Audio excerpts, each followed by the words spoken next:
बिस्मिल्लाहिर्रहमानिर्रहीम। अस्सलामुअलैकुम नाज़रीन इकराम, तुर्क फ़ौज की जानिब से इराक़ में दाखिल होकर बड़े इलाके पर कब्ज़ा करने की इत्तलाआत। सऊदी अरब, UAE समेत तमाम इत्तहादियों में तशवीश की लहर दौड़ गई। तुर्क सदर रजब तैयब एर्दोगान इस्लामी दुनिया के सबसे बड़े लीडर के तौर पर सामने आ चुके।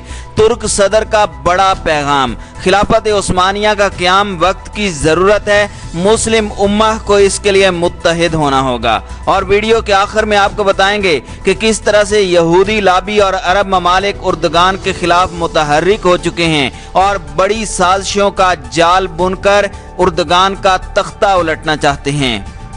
नाज़रीन इकराम, इसराइली अखबार के हवाले से खबर आई है कि इसराइल के वज़ीर दिफा जनरल मुफाज ने कहा है कि चंद रोज़ तक इराक़ पर हमारा कब्ज़ा होगा और हमारे रास्ते में जो भी रुकावट बनेगा उसका हशर इराक़ जैसा ही होगा। जनरल मुफाज ने खिलाफत उस्मानिया का हवाला भी दिया कि उस्मानी खलीफा सुल्तान बिन अब्दुल हमीद ने हमें फ़लस्तीन में जगह देने से इनकार किया था, जिसकी वजह से हमने न सिर्फ उनकी हुकूमत ख़त्म कर दी बल्कि उस्मानी खिलाफत का बिस्तर ही घोल कर दिया था। अब जो इसराइल की राह में आएगा उसे उसी अंजाम से दो चार होना पड़ेगा। लेकिन इसराइली वजीर समेत सलीबियों को क्या इल्म था कि 2020 में तुर्की न सिर्फ एक बार फिर खिलाफत उस्मानिया वाले किरदार में वापस आ जाएगा बल्कि इराक़ समेत दीगर अरब ममालिक पर यहूदियों के कब्जे की ख्वाहिश पर कारी ज़रब लगेगी।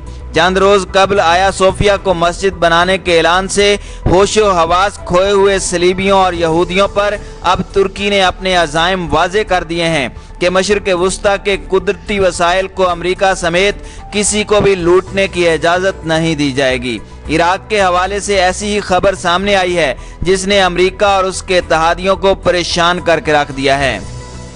एक बरतानवी मौर्रिख ने अपनी किताब उस्मान का ख्वाब में लिखा है कि एक रात उस्मान एक बुजुर्ग शेख के घर में सोए हुए थे कि उन्होंने ख्वाब में देखा कि उनके सीने से एक दरख्त उगकर सारी दुनिया पर साया डाल रहा है।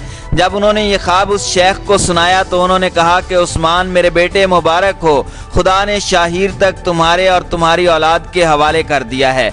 इस ख्वाब ने उस्मान गाजी के लिए एक बड़ी ताकत का काम किया क्योंकि वो समझने लगे थे कि अब उन्हें खुदाबंदी ताईद हासिल हो गई है। इसके बाद उन्होंने आसपास के सल्जोक और तुर्कमान रियासतों और बिलाखिर बाज़ंतीनियों को पै दर पै शिकस्त देकर अनातोलियों के बड़े हिस्से पर अपना झंडा गाड़ दिया। नाज़रीन इकराम, ऐसा लगता है कि तुर्क सदर रजब तैयब एर्दोगान ने भी पहले उस्मान खलीफा की तरह कोई ख्वाब देख लिया है जिसकी ताबीर में वो निकल पड़े हैं। अमरीकी गल्फ सर्वे के मुताबिक तुर्क सदर रजब तैयब एर्दोगान इस्लामी दुनिया के सबसे मकबूल लीडर का दर्जा रखते हैं। इसकी एक बड़ी वजह एर्दोगान का वो बेबाक बयानिया है जो वो इस्लाम और मुसलमानों के बारे में रखते हैं। फ़लस्तीन से लेकर कश्मीर, रोहिंग्या, बोस्निया तक जहां भी मुसलमानों पर जुल्म हुआ तुर्की ने खुलकर इसके खिलाफ आवाज़ बुलंद की है। इसकी एक बड़ी वजह एर्दोगान की वो सोच है जिसके मुताबिक वो तुर्की को खिलाफत उस्मानिया के रूप में देखते हैं। वो ये समझते हैं कि तुर्की तमाम मुसलमानों में मरकजी हैसियत रखता है और जब खिलाफत उस्मानिया को ख़त्म किया गया तो इसकी बड़ी वजह खुदा न खास्ता इस्लाम को कमज़ोर करना था और सेकुलर तुर्की का मतलब भी यूरोप के दरवाजे को इस्लामी ख़तरे से बचाना था।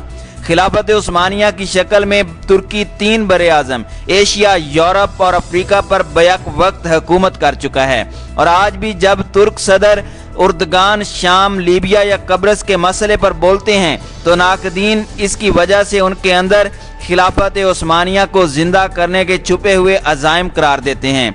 तुर्क सदर कई बार इस बात का बरमला इजहार कर चुके हैं कि वो माजी की तरह एक बार फिर खाना काबा में हाजियों की मेहमान नवाजी की शदीद ख्वाहिश रखते हैं और उनसे ये दर्जा छीन जाने को वो अल्लाह की तरफ से तुर्कों के लिए एक सज़ा के तौर पर देखते हैं। वो ये बात बड़े फ़ख्र से बार बार दोहराते हैं कि सल्तनत उस्मानिया की एक तारीख है।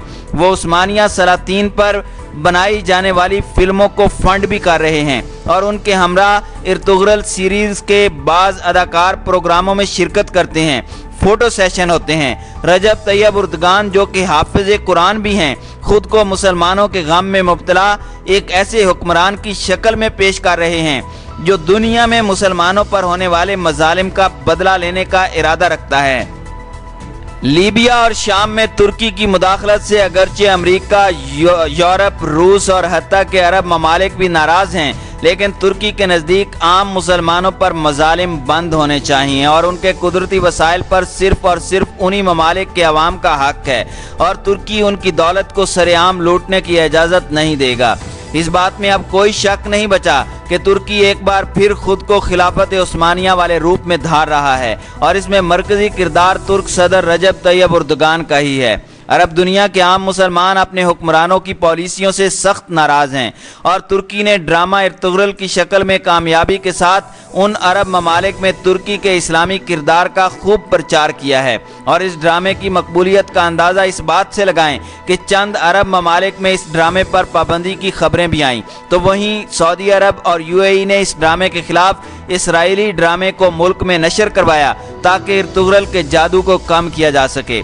لیکن 5th جنریشن وار پر گہری نظر رکھنے والے ماہرین کا یہ ماننا ہے کہ ترکی نے اس ڈرامہ سیریز میں وہ فوائد حاصل کر لیے ہیں جو بڑی سے بڑی جنگ لڑ کر بھی حاصل نہیں کیے جا سکتے۔ آپ یہ اندازہ بخوبی لگا سکتے ہیں کہ اگر حملہ آور کو مقامی آبادی کی مدد حاصل ہو تو وہ کسی بھی ملک کی بادشاہت کو گرانے میں کتنا وقت لے گا، اور یہ سب کچھ اس وقت ترکی کر رہا ہے۔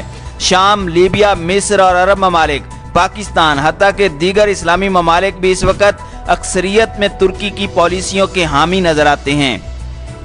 ترک فوج اس وقت لیبیا، شام، قطر اور سوڈان میں موجود ہے، اور اب عراق میں بھی ترک فوج داخل ہو چکی ہے۔ مقامی میڈیا کے مطابق ترک افواج نے 15 کلومیٹر اندر گھس کر عراق کے علاقے پر قبضہ کر لیا ہے، جس کے بعد عراق سمیت دیگر عرب ممالک میں تشویش کی لہر دوڑ گئی ہے۔ عراق میں ترک فوج کے داخلے کی خبر ایک ایسے وقت میں آئی ہے کہ جب یہ کہا جا رہا ہے کہ ترکی یمن میں جارحانہ خانہ جنگی کو ختم کرنے کے لیے اپنی فوج کو یمن میں بھیجنے کا ارادہ رکھتا ہے، جس کو عملی جامہ آنے والے چند ہفتوں میں پہنایا جائے گا۔ یوں اب عراق میں داخل ترک فوج نے یمن میں پہنچنے کا اپنا رستہ بنا لیا ہے۔ عراق کی 15 کلومیٹر سرحدی پٹی پر قبضے کا اعتراف خود عراق کی طرف سے کیا گیا ہے۔ عراقی پارلیمنٹ میں سیکیورٹی اور دفاع کی کمیٹی کے سربراہ محمد رضا آل حیدر نے ترکی کی عسکری مداخلت پر ناراضگی اور غصے کا اظہار کیا ہے۔ انہوں نے کہا کہ انقرہ کی فوج نے حد سے تجاوز کرتے ہوئے سرحدی پٹی کے اندر تقریباً 15 کلومیٹر تک قبضہ کر لیا ہے۔ عراقی خبر رساں ایجنسی کے مطابق منگل کے روز جاری بیان میں آل حیدر نے مزید بتایا کہ ترکی سابقہ سیکیورٹی سمجھوتے کا سہارا لے رہا ہے، جس میں سرحدی پٹی کے اندر 5 سے 7 کلومیٹر تک داخلے کی اجازت طے پائی تھی۔ کمیٹی کے سربراہ کے مطابق عراق کسی بھی ملک کی جانب سے عراق کی خود مختاری کی دھجیاں اڑانے اور اس کی سرزمین کے اندر فضائی بمباری کی کارروائیاں کرنے کو یکسر مسترد کرتا ہے۔ ساتھ ہی عراقی حکام اپنی سرزمین پر ایسے مسلح گروپوں کے وجود کو بھی مسترد کرتے ہیں جو کسی پڑوسی ملک کو حملوں کا نشانہ بنائیں۔ ناظرین اکرام، ترک صدر رجب طیب اردوغان نے اب سیکولر ملک ترکی کو ایک اسلامی جنگجو ملک کے طور پر لانچ کر دیا ہے۔ اردوغان کا یہ خواب اس سے قبل ایران کے حکمرانوں نے دیکھے تھے، لیکن کامیاب نہیں ہوئے۔ عراقی صدر صدام حسین بھی یہ خواب لے کر دنیا سے رخصت ہوئے، لیکن اردوغان کے خطرناک ترین حریف ترک عوام بن سکتے ہیں۔